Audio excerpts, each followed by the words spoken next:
So, hello everyone and welcome to our latest webinar on MAPPEN for new users.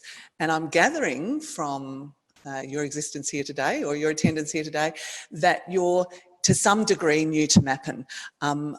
Let me introduce myself. I'm Amanda McCallum. I'm one of the original authors and one of the directors of MAPPEN, and my role as Head of Customer Success has given me the opportunity to speak to a lot of users and a lot of leaders over my time with MAPPEN. I'm going to have to make a couple of assumptions today.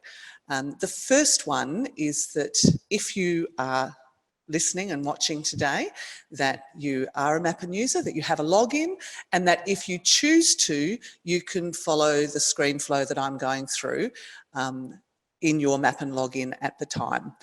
Feel free to not be logged in and just to watch and listen to what I have to show you.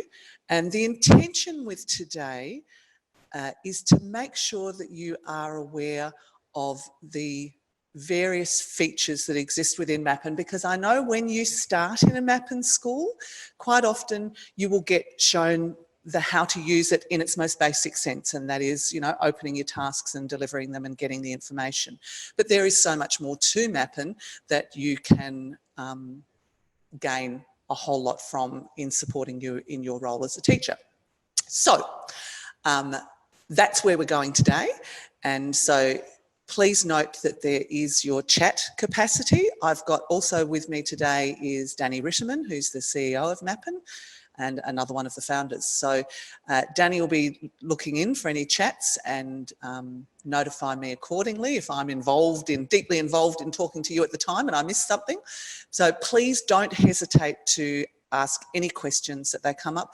It's been said before, there is no such thing as a stupid question, and I know we can all disagree with that at times, but in this environment, there genuinely isn't, because there's a lot to offer, and sometimes it's just not understanding one small part of the program. So we will finish by 5 o'clock. I know how precious your time is, and so I'm going to get started now, and I will be sharing my screen with you. So here we go.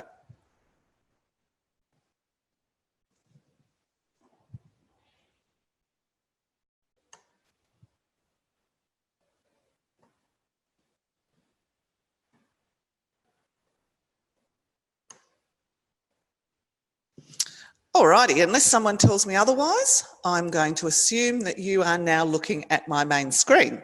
I'm sure Danny will let me know straight away if there is an issue with that.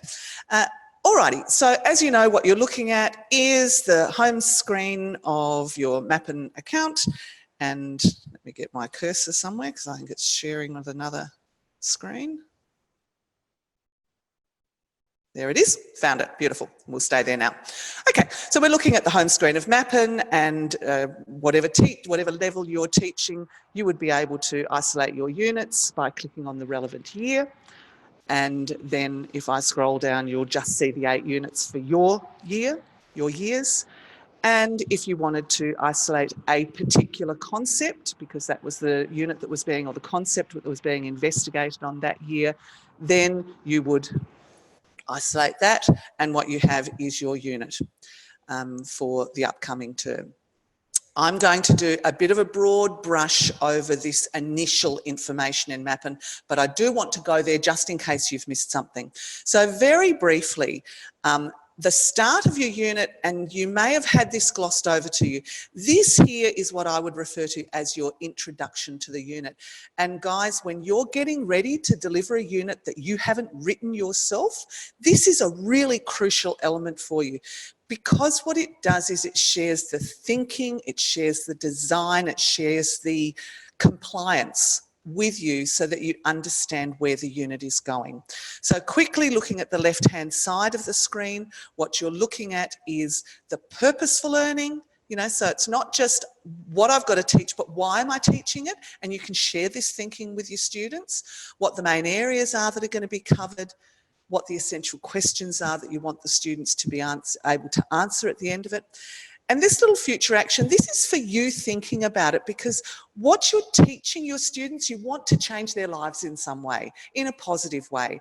And so this suggests how this learning is going to change their lives. And it's really great for you to have that thinking embedded when you're starting to deliver a unit.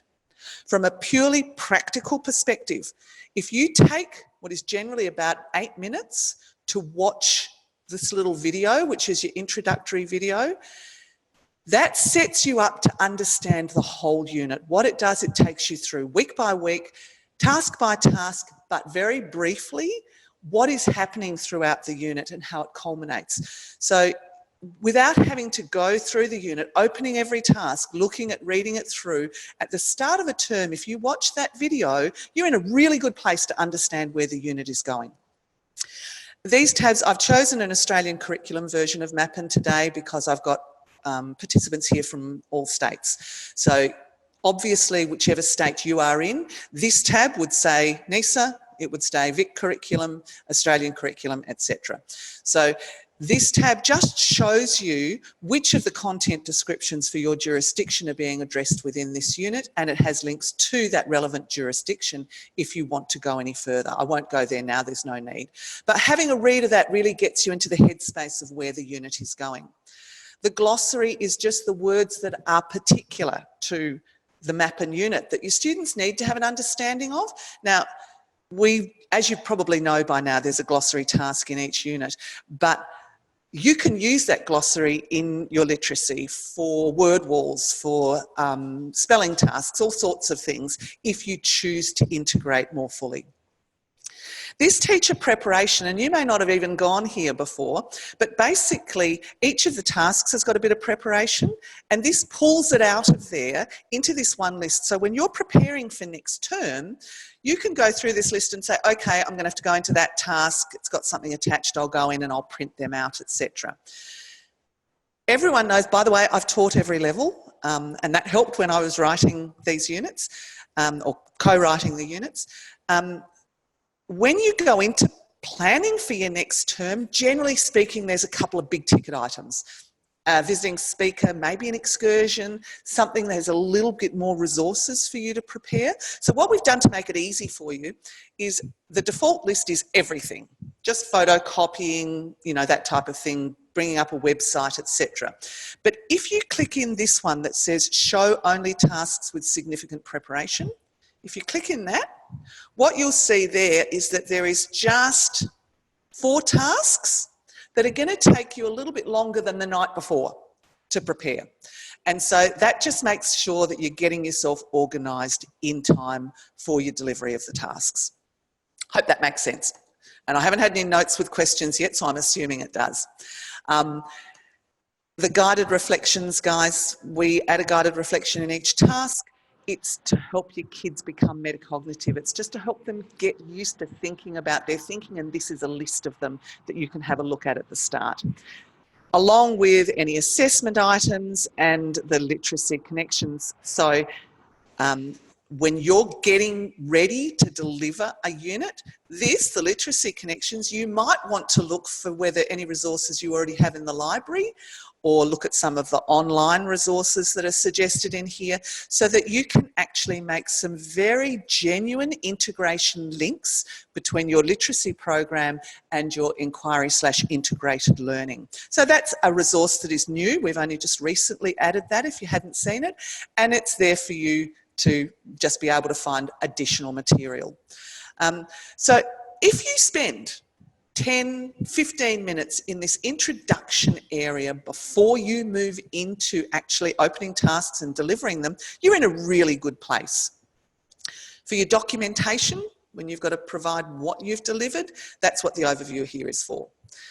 There's a PDF version or an MS Word version, and this gives you an overview for your documentation about everything that's happening, what the learning intentions are, what prep you did, and which content descriptions are being addressed. I'll address the elephant in the room, which is that you can't print your tasks from MAPPEN. Just let me get out of that. Back into the unit, bear with me. Okay, I'm back there. As I come down and I get into the tasks, and I'll just open the first one there, you can't, there's no button there that says, how do I print this task so I can have it sitting on the desk next to me?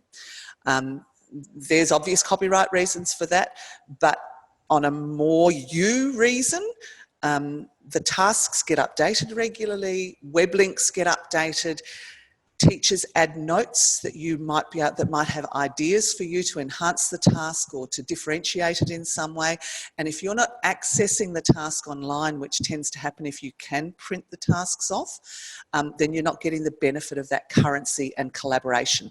So that's one of the good reasons for you to be actually working in the task online.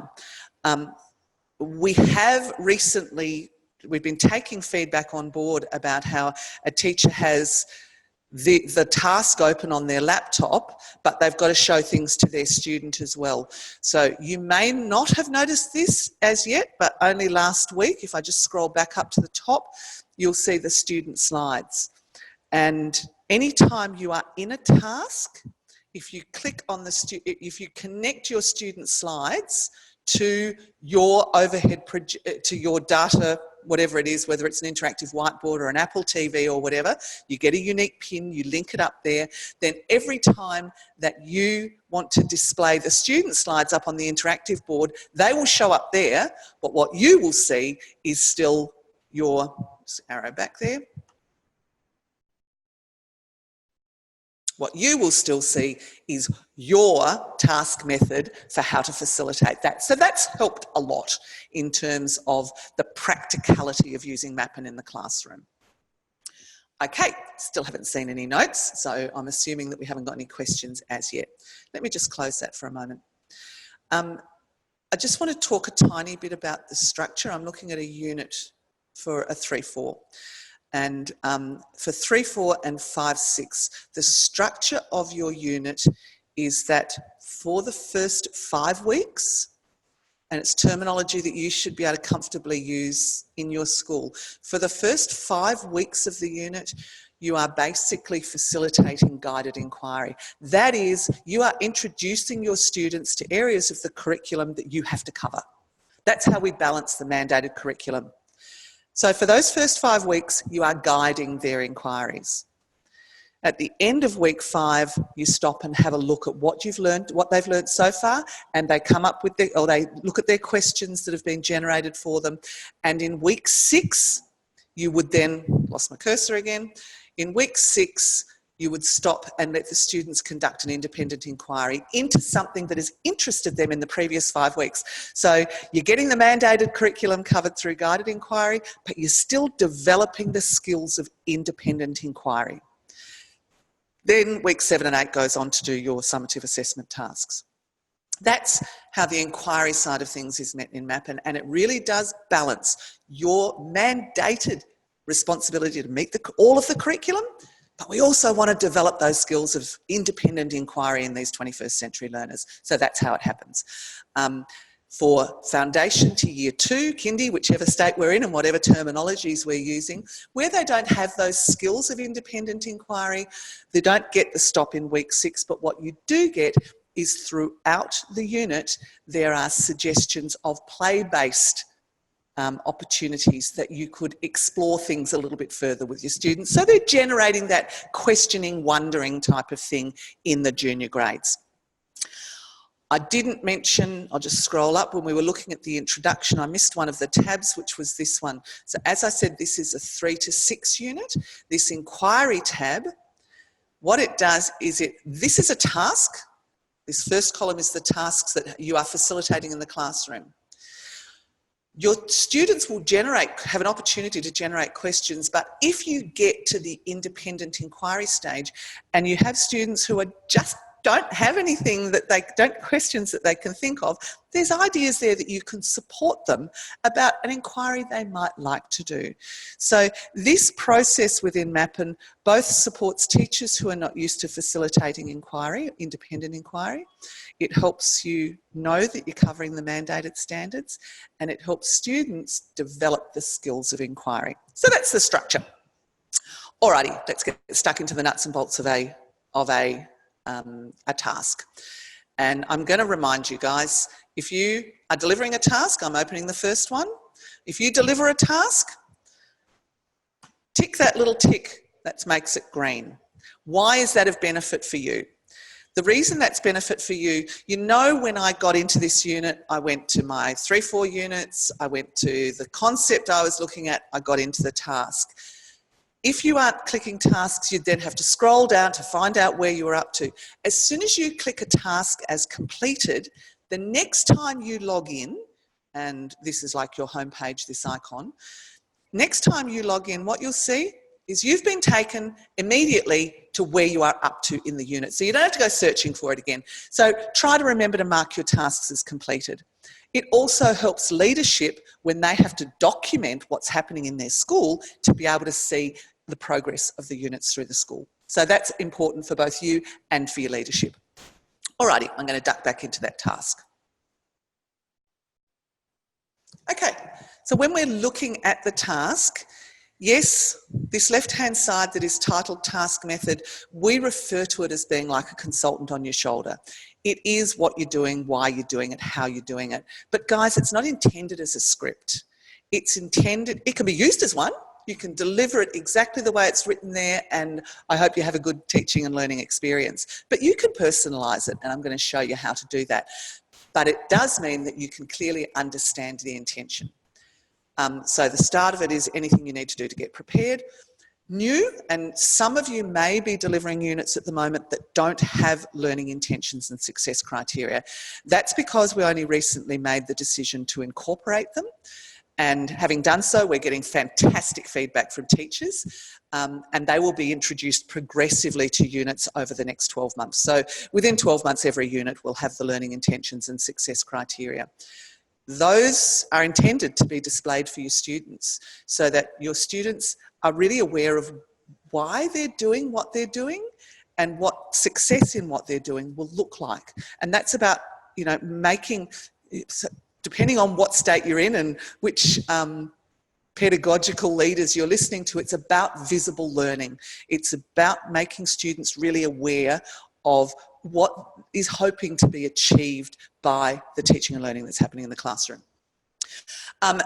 Anything that you need obviously is linked in there. If you open a link to a website and it doesn't work, that's us. That's where we fix that for you. So if a link there doesn't work, you'll see down the bottom here this icon, which is the chat icon.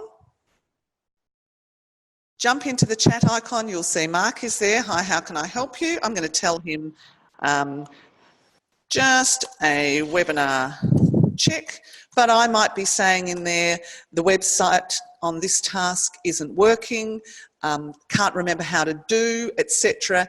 And there will be, during normal working hours, there will be someone there to help you. If it's after hours, there we go. Thanks, Danny, he's back. And asking what's wrong with the link. Beautiful, you can all see that.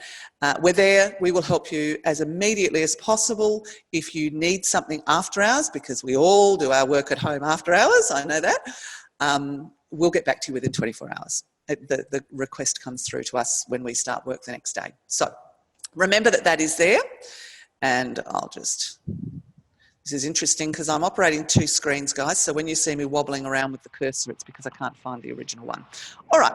Obviously, anything you need attached, and at the bottom of it, the professional learning. I'm going to come back to that because I just want to finish the whole structure of the task.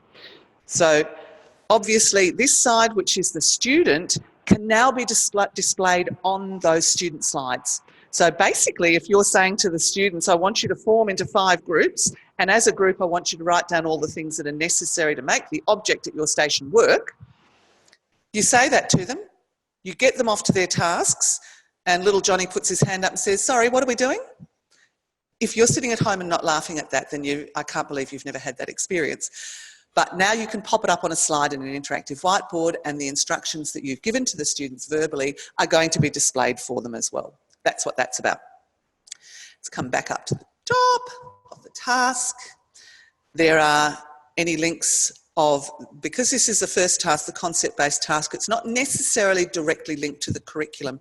It's about immersing your students in a concept that they are then going to look at content, and they're really great tasks. gets the students thinking about their life outside of school that then connects to the work that they're doing inside of school. But Ian, if I close that task and open the next one, you will see that it will be linked to specific content descriptions. And those are the content descriptions, not that all of it has been met in that task, but those are the content descriptions that have informed the task. So having a quick look at that helps you to become really familiar with the current curriculum as well. Because, in case you don't know this, guys, when, I won't say if because it always happens, when a curriculum change comes up, the Australian curriculum changes or the Victorian curriculum changes, or NISA, as they've just made changes to their science and technology, when those changes come about within the time frame before they're mandated, we make the changes to the unit for you to be compliant. So you don't have to worry about that. Okay. And notes. This is where you make MAPPEN units your own. It's where you can, you might create documents to support it and you can upload it and store it here. You might find a great website that's got a song or a little movie or whatever and you add it here. You might choose a book that you're using for guided reading and you can add it here. So if I add a book, and I'll just put in for the sake of it, Harry Potter, and I'm looking for it, you can see that in Amazon, all of the books come up. Now, you can't actually read the book from there, but this is how it sits in your version of MAPPEN and what you've done. So I might choose to add that Harry Potter to my task, and I will write there that I am using this during guided reading.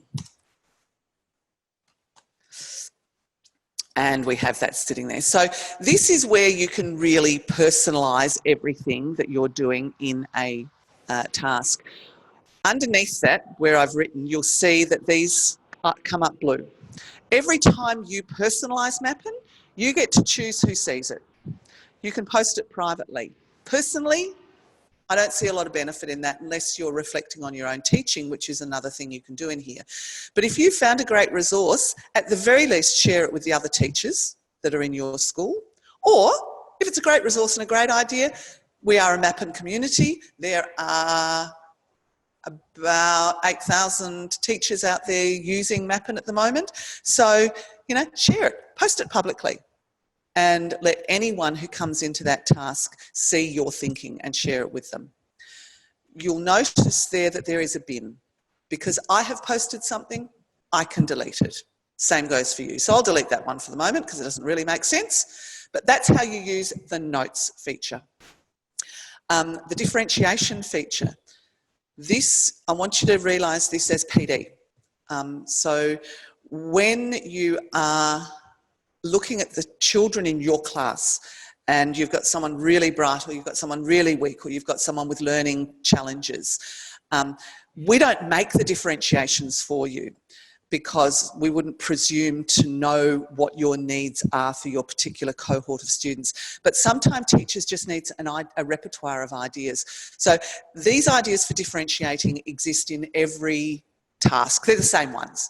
They're just, if you've never thought of differentiating the process rather than the content, there are ideas on how you can do that, and it is explained to you. So it's really professional development for you around differentiation, and you may choose to add that to, you know, I'm focusing on the manipulation, yada yada, and I can say which students I'm differentiating that for. For Jack Spratt is, go figure, and I'm going to share that with my school.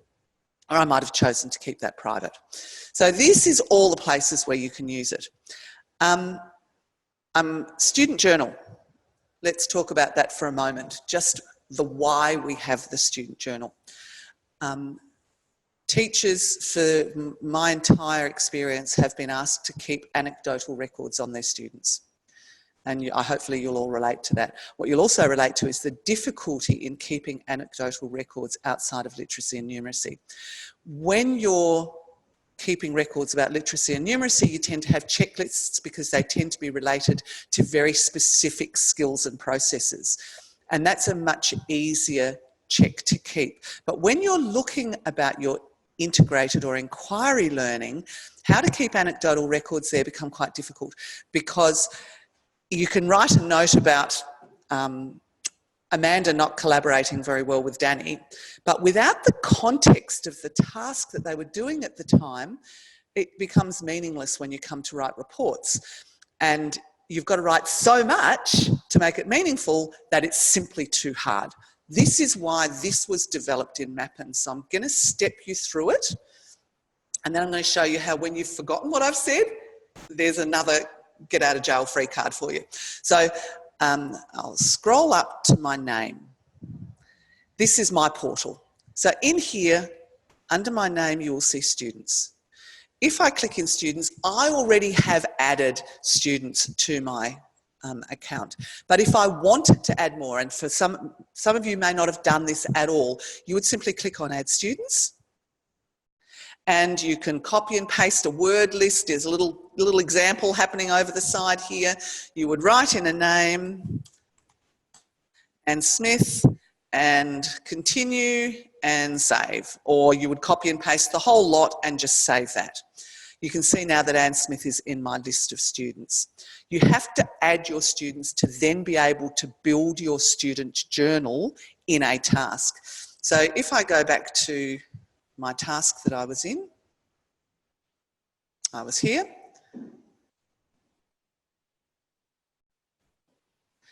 And I want to add a note about Anne Smith. So I go to my student journal, and this is a note about her behaviour. Not social, not academic, it was about her behaviour. And I'm going to say that Anne was extremely disruptive during this task, but responded to blah, blah, blah. Okay. Then under select or add students, all of my student lists come up, and I'll find Anne's name. There she is. I'll add Anne. And that has now been recorded. I'm just going to post that privately. That's now been recorded, because if I now go back to my name, back to my portal, back to my list of students, you'll see now that next to Anne Smith there is one note. As I said, that little note was meaningless if you don't know what Anne was doing at the time. But when I open her name and I see there's the note, there's the task, what we were doing at the time. So I can look at that task. She was disruptive. I have a look at the task. Ah, that's right, we were looking at that thing about discovery. It contextualises what can be apparently meaningful annotations. So differentiation, student journal, you can add comments about particular students, and you are building a resource that becomes very, very useful when you get to report writing time. That's what that's about. Okay, the last thing on the notes is the feedback. Guys, this comes to us immediately. It is responded to within the first couple of working days, if not the very first working day after you post it. No one else gets to see it, and we respond to you personally. Now, let's say there was something in that task that you felt wasn't age appropriate, or you had a suggestion for a better way of doing it, or you found that something in the task didn't work for one reason or another. Take a minute to give us the feedback, because MAPPEN evolves based on that feedback. I think our primary author at the moment, responsible for this type of thing, has made changes to 700 tasks in the last year. So, you know, this isn't a book that you've got. This is a collaboration between professionals, teaching professionals. And so we listen, we respond. If we don't change it, we'll explain why. If we do change it, you get to see your thoughts in action in real time. So please use the feedback. It's really important. Okay, that's 30 minutes. What I'm going to do now is I'm going to pause for about 3 minutes. I'll come back in, it's 4:32, I'll come back in at 4:35. I just want to give you a minute to absorb and perhaps pop through any questions that have arisen for you before I take you through the other half of this session. So until then, I'll speak to you soon. I can see that one of you asked a question and that Danny's responded to that. If don't wait for me to stop again. If you have any questions, just write them through and either Danny or myself will respond to them. So I want to move on to some of the ancillary benefits of MAPPEN. So, you know, what we've covered so far is the real root of the big brouhaha of what MAPPEN provides. You know, it guarantees you coverage of all of your mandated curriculum, and it's there and it's written and you can personalise it and all of those things. So outside of that, you all have a requirement to meet your professional learning requirements for your various jurisdictions. The MAPPEN professional learning is both meaningful, targeted and acceptable, at the very least for teacher identified PD. So just in case you haven't gone there, I just want to show you how it works. So at the end of a task where a particular strategy or pedagogy has been introduced, in this case, there is a hot potato task and it is about concept-based learning. So there is a short, and I mean short, 3 to 5 minutes PD video attached explaining the thinking behind those. Then it's called just-in-time PD because what happens is you learn about something and then you put it into practice straight away in the context of that task with your students in your own classroom. It's close to your job. It's much more meaningful, useful professional learning than heading off-site for a day to do a PD. So how it works is you're going to do a hot potato in this task. So if you watch the little PD video, yes, it's going to be my voice again. I apologise for that. I'm just going to do a little bit of it.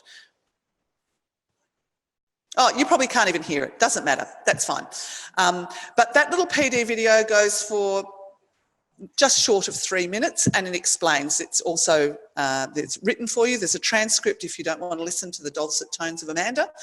And over here you can see, let's say, as a team, which is how this works really well, if you've got 4 or 5 teachers in your teaching team, and you've got some planning time, watch it together because you can see over here that you can add other staff, and so you're all sitting there watching it on one computer, but you can add as many of you who are watching it. It will go into all of your professional learning logs. So adding that to my professional learning log, and it's been added to artists as well. I'm just going to pause that, actually get out of there. And so we were watching a professional learning video on hot potato. I'm just going to scroll back up to my name, my portal, and I'm going to go into my professional learning log. What you can see now is that I have watched a video on that date of a hot potato, and there's the task if I want to go back and remind myself of what I was doing at the time. Then there is a space for me to add a reflection.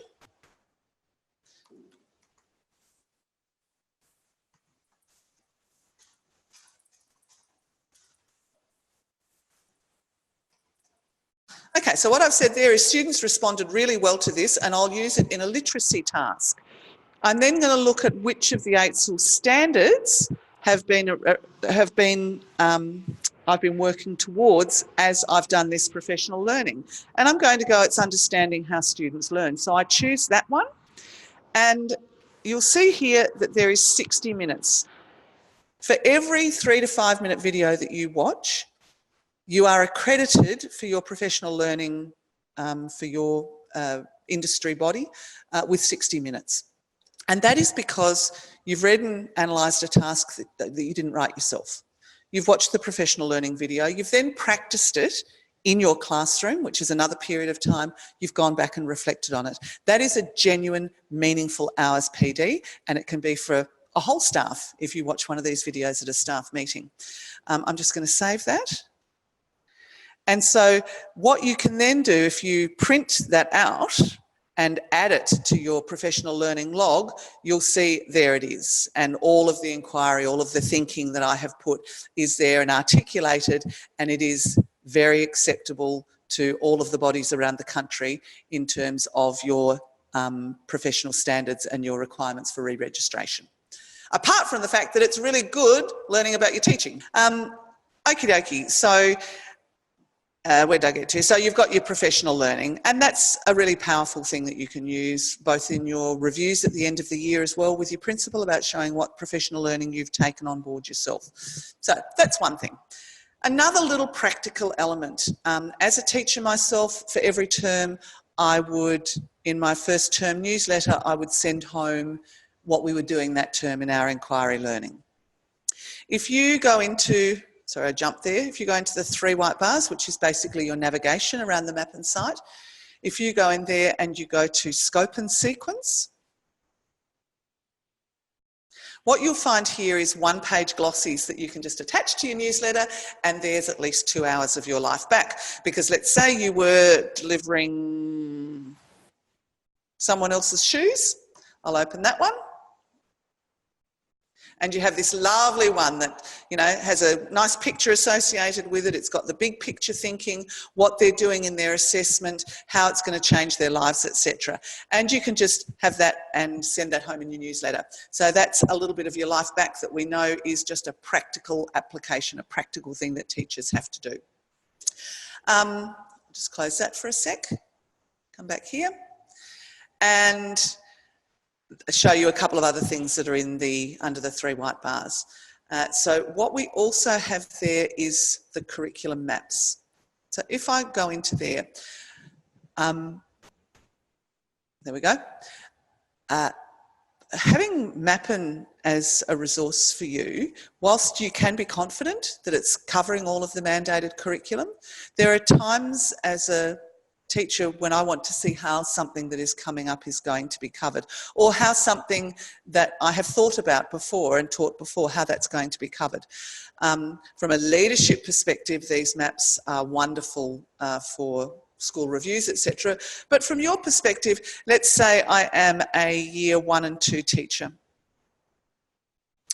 and I want to look and see, for example, how the questioning skills are being addressed in MAPPEN. So I find this content description, and next to it, I can see that it's touched on in community and creativity and identity and connections, but how? What does that look like?